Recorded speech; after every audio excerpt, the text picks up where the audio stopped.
అందరికీ నమస్కారం. నేను మీ హరిప్రియ.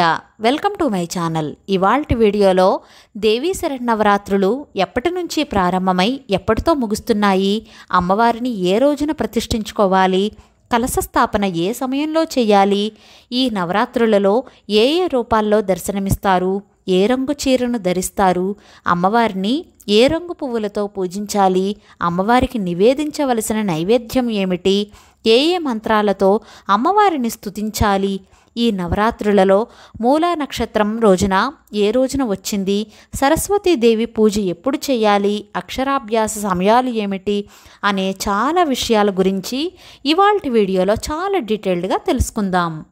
ఈ 9 రోజులు కూడా అమ్మవారిని పూజించిన తర్వాత 10వ రోజున అమ్మవారిని ఎలా కదపాలి, ఏ సమయంలో అమ్మవారికి ఉద్వాసన చెప్పాలి అనే విషయాలను కూడా తెలుసుకుందాం. ఓం శక్తి, శ్రీ శక్తి, ఆది పరాశక్తి అయినటువంటి దుర్గాదేవి అమ్మవారిని ఈ శరన్నవరాత్రులలో 9 రోజులు అమ్మవారిని ఎంతో ఘనంగా భక్తి శ్రద్ధలతో పూజిస్తూ ఉంటాం కదా. అమ్మవారి ఆలయాలు చూడడానికి కూడా ఎంతో కన్నుల విందుగా ఉంటాయి. అమ్మవారి శరన్నవరాత్రులు 9 రోజులు 9 అవతారాలు ఎత్తి మహిషాసురుడు అనే రాక్షసునితో యుద్ధం చేసి 9వ రోజున ఆ రాక్షసుని సంహరించిన కారణంగా 10వ రోజున చెడుపై మంచి సాధించిన విజయానికి గాను ప్రజలంతా ఎంతో అంగరంగ వైభవంగా అమ్మవారిని పూజిస్తారు. అదే విజయదశమి. దానినే మనం దసరా పండుగగా జరుపుకుంటూ ఉంటాము. అయితే నవరాత్రులలో అమ్మవారి అవతారాలు అనేవి ప్రాంతాన్ని బట్టి మారుతూ ఉంటాయి. అర్థమయ్యేలా చెప్పాలంటే విజయవాడ కనకదుర్గమ్మ అమ్మవారు అవతారాలు వేరుగా ఉంటాయి. అదే శ్రీశైలంలో ఉన్నటువంటి బ్రహ్మరాంబికాదేవి అవతారాలు వేరుగా ఉంటాయి. ఈ నవరాత్రులలో బ్రహ్మరాంబిక అమ్మవారి నవదుర్గలుగా పూజిస్తారు. అయితే మీరు ఏ ప్రాంతానికి దగ్గరగా ఉంటారో ఆయా అమ్మవారి అవతారాలు బట్టి మీరు మీ ఇంట్లో పూజ చేసుకోవచ్చు. ఒకవేళ మీరు విజయవాడ దగ్గరగా ఉన్నట్లయితే కనుక విజయవాడలో ఉన్నటువంటి కనకదుర్గమ్మ అమ్మవారి అవతారాలకు సంబంధించిన పూజలైతే చేసుకోవాలి. లేదా శ్రీశైలానికి దగ్గరలో ఉంటే కనుక బ్రహ్మరాంబిక అమ్మవారి అవతారాలకు సంబంధించిన పూజలైతే నిర్వహించుకోవాల్సి ఉంటుంది. ఇక్కడ నేను విజయవాడలో ఇంద్రకీలాద్రిపై ఉన్న కనకదుర్గమ్మ అమ్మవారి అవతారాలకు సంబంధించిన ఇన్ఫర్మేషన్ అనేది షేర్ చేస్తున్నానండి.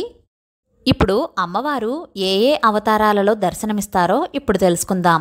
దానికన్నా ముందుగా ఈ సంవత్సరం దేవీ శరన్నవరాత్రులు ఎప్పటి నుంచి ప్రారంభమై ఎప్పటితో ముగుస్తున్నాయి అనేది తెలుసుకుందాం. దసరా శరన్నవరాత్రుల తేదీలు వచ్చేసి ఈ 2024 సంవత్సరంలో అక్టోబర్ 3వ తేదీ గురువారం పాడ్యమి తిథి నుంచి దసరా నవరాత్రులు అనేది ప్రారంభమై 2024 సంవత్సరం అక్టోబర్ 11వ తేదీ శుక్రవారం నవమి తిథితో ముగుస్తున్నాయి. అంటే మొత్తం 9 రోజుల పాటు అమ్మవారిని పూజిస్తాము. ఇంకా 10వ రోజునే విజయదశమిగా పూజిస్తాము. దేవీ శరన్నవరాత్రులలో అమ్మవారు ఏ అవతారాలలో దర్శనమిస్తారో ఇప్పుడు తెలుసుకుందాం. దసరా నవరాత్రులలో మొదటి రోజు 2024 సంవత్సరంలో అక్టోబర్ 3వ తేదీ గురువారం పాడ్యమి తిథి హస్త నక్షత్రం. ఈరోజే అమ్మవారిని పెట్టుకుని కలశ స్థాపన చేసి అఖండ దీపారాధన చేస్తారు. కలశ స్థాపన శుభ సమయం అక్టోబర్ 3వ తేదీన ఉదయం 6:15 నుంచి 7:22 వరకు మంచి శుభగడియలు ఉన్నాయి. ఈ సమయంలో కలశ స్థాపన చేసి అమ్మవారి పూజను ప్రారంభించవచ్చు. ఒకవేళ ఈ సమయానికి కుదరకపోతే మరొక మంచి ముహూర్తం అయినటువంటి అభిజిత్ ముహూర్తం ఉంది. అది ఉదయం 11:46 నుంచి మధ్యాహ్నం 12:47 వరకు ఉంటుంది. ఈ సమయంలో అయినా సరే కలశాన్ని ప్రతిష్ఠించి అమ్మవారిని పూజలు స్టార్ట్ చేయవచ్చు. మొదటి రోజు అమ్మవారు శ్రీ బాలా త్రిపుర సుందరి దేవి రూపంలో దర్శనమిస్తారు. ఈరోజు అమ్మవారు లేత గులాబీ రంగు చీరలో దర్శనమిస్తారు. అమ్మవారికి ఈ రోజున ఎర్రని మందారాలతో కానీ గులాబీ పువ్వులతో కానీ తుమ్మి పువ్వులతో కానీ పూజ చేస్తే చాలా మంచిది. ఇక అమ్మవారికి నివేదించవలసిన నైవేద్యం బెల్లం పరమాన్నం. అమ్మవారికి పూజ చేసేటప్పుడు బాలా స్తోత్రాలు కానీ అష్టోత్తరాలు కానీ చదువుకుంటే చాలా మంచిది. లేదా ఓం శ్రీ బాలా త్రిపుర సుందరి దేవ్యై నమః అనే మంత్రాలతో అయినా సరే అమ్మవారిని పూజించవచ్చు. ఈరోజు అమ్మవారిని పూజించడం వల్ల సంతానం, సద్బుద్ధి, సర్వకార్య సిద్ధి కలుగుతాయి. నవరాత్రులలో రెండవ రోజు 2024 సంవత్సరం అక్టోబర్ 4వ తేదీ శుక్రవారం, విదియ తిథి, నక్షత్రం చిత్తా నక్షత్రం. రెండవ రోజు అమ్మవారిని విజయవాడలో శ్రీ గాయత్రీదేవి రూపంలో దర్శనమిస్తారు. అమ్మవారు ఈ రోజున నారింజ రంగు చీరను కానీ, కనకాంబరం రంగు చీరను కానీ అమ్మవారు ధరిస్తారు. అమ్మవారిని ఈ రోజున తామర పువ్వులతో కానీ, కలువ పువ్వులతో కానీ పూజించాలి. అమ్మవారికి ఈ రోజున నిమ్మకాయ పులిహోరను నైవేద్యంగా నివేదన చేయాలి. పూజలో అమ్మవారి స్తోత్రాలు, గాయత్రి మంత్రం, కవచాలు చదువుకుని పూజ చేసుకోవాలి. లేదా ఓం శ్రీ గాయత్రీదేవ్యై నమః అనే మంత్రాన్ని స్తుతించాలి. అమ్మవారిని పూజించడం వల్ల మంత్రశక్తి, తేజస్సు పెంపొందుతుంది. దేవీ శరన్నవరాత్రులలో మూడవ రోజు 2024 సంవత్సరం అక్టోబర్ 5వ తేదీ శనివారం, తదియ తిథి, స్వాతి నక్షత్రం. ఈరోజు అమ్మవారు అన్నపూర్ణాదేవిగా దర్శనమిస్తారు. ఈరోజు గంధం రంగు చీరను ధరిస్తారు. ఈరోజు అమ్మవారిని మల్లె పువ్వులతో కానీ, పొగడ పువ్వులతో కానీ పూజించాలి. ఈ రోజున కొబ్బరి అన్నం, గారెలను లేదా దద్దోజనాన్ని నివేదనగా చేయాలి. ఈరోజు అమ్మవారికి అన్నపూర్ణ అష్టకంతో పూజించాలి. లేదా ఓం శ్రీ అన్నపూర్ణాదేవ్యై నమః అనే మంత్రంతో అయినా సరే పూజించవచ్చు. అన్నపూర్ణాదేవి అమ్మవారిని పూజించడం వల్ల సంపూర్ణ ఆరోగ్యం, ధనధాన్యాలకు ఎటువంటి లోటు ఉండదు. నవరాత్రులలో 4వ రోజు 2024 సంవత్సరం అక్టోబర్ 6వ తేదీన ఆదివారం, చవితి తిథి, నక్షత్రం విశాఖ. ఈరోజు అమ్మవారు శ్రీ లలితా త్రిపుర సుందరి దేవి రూపంలో దర్శనమిస్తారు. ఈరోజు అమ్మవారు బంగారు రంగు చీరను ధరిస్తారు. అమ్మవారికి ఎర్రటి కలువలతో కానీ, ఎరుపు రంగు గులాబీ పువ్వులతో కానీ పూజిస్తే చాలా మంచిది. ఇంకా అమ్మవారికి నివేదించవలసిన నైవేద్యం చక్కెర పొంగలి లేదా పరమాన్నం. ఈరోజు అమ్మవారిని శ్రీ లలితా సహస్రనామాలతో కానీ, లేదా ఓం శ్రీ లలితా త్రిపుర సుందరి దేవ్యై నమః అనే మంత్రంతో కానీ పూజించాలి. అమ్మవారిని పూజించడం వల్ల అఖండ కీర్తి ప్రాప్తిస్తుంది. దసరా నవరాత్రులలో 5వ రోజు 2024 సంవత్సరం అక్టోబర్ 7వ తేదీ సోమవారం, పంచమి తిథి, నక్షత్రం అనురాధ. విజయవాడలో అమ్మవారిని మహాచండీదేవి రూపంలో దర్శనమిస్తారు. అమ్మవారు ఈ రోజున పసుపు రంగు చీరను, బంగారు రంగు చీరను కానీ దర్శనమిస్తారు. ఈరోజు అమ్మవారిని పసుపు రంగు పువ్వులతో పూజించాలి.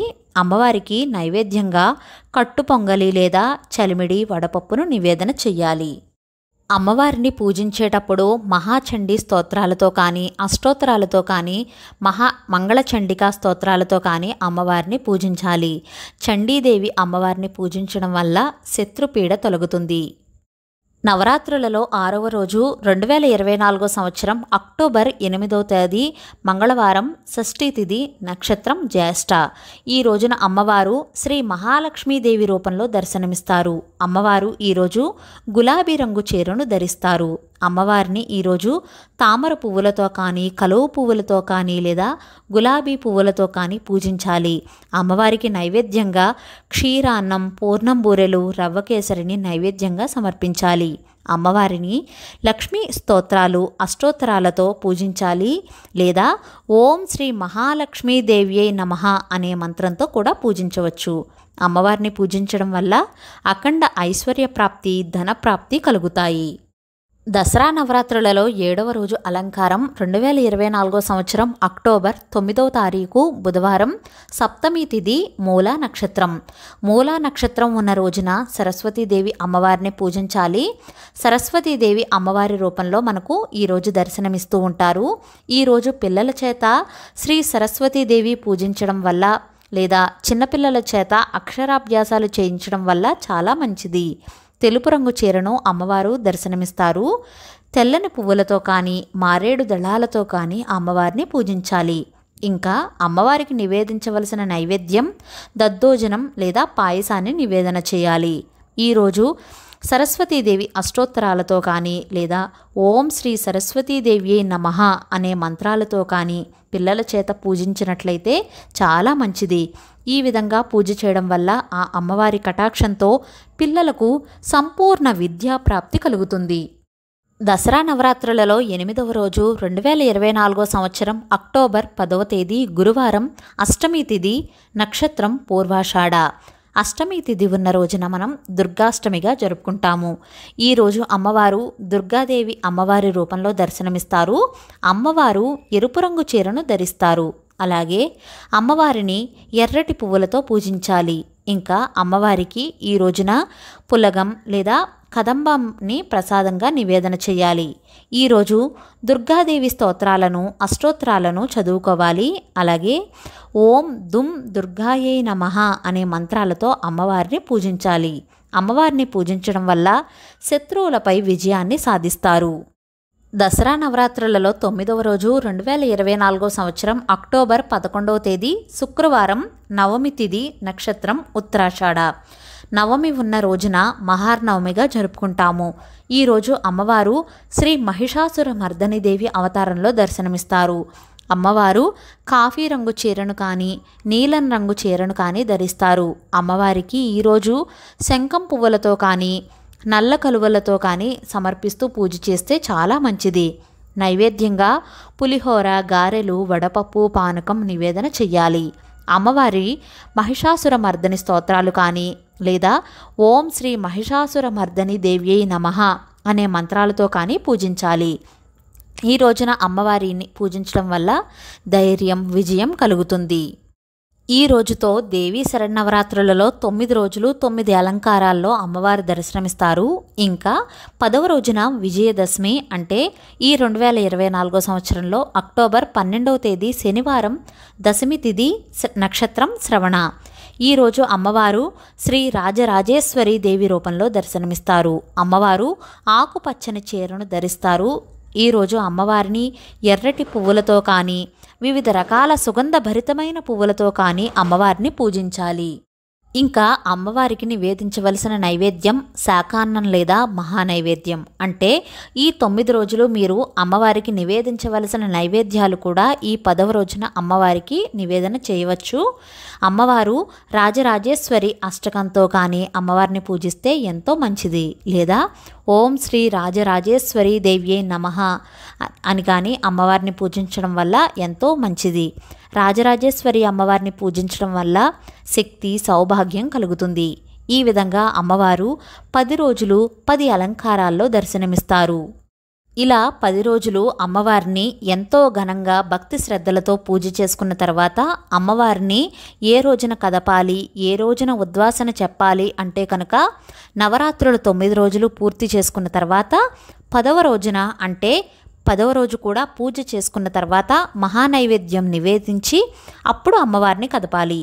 ఈ 2024 సంవత్సరంలో 10వ రోజు శనివారం వచ్చింది. అందుకని శనివారం కదపచ్చండి. ఆ 10వ రోజు మంగళవారం కానీ శుక్రవారం కానీ ఉంటే కనుక ఆ రోజైతే కదపకూడదు. మనకు శనివారం వచ్చింది కాబట్టి కదపవచ్చు.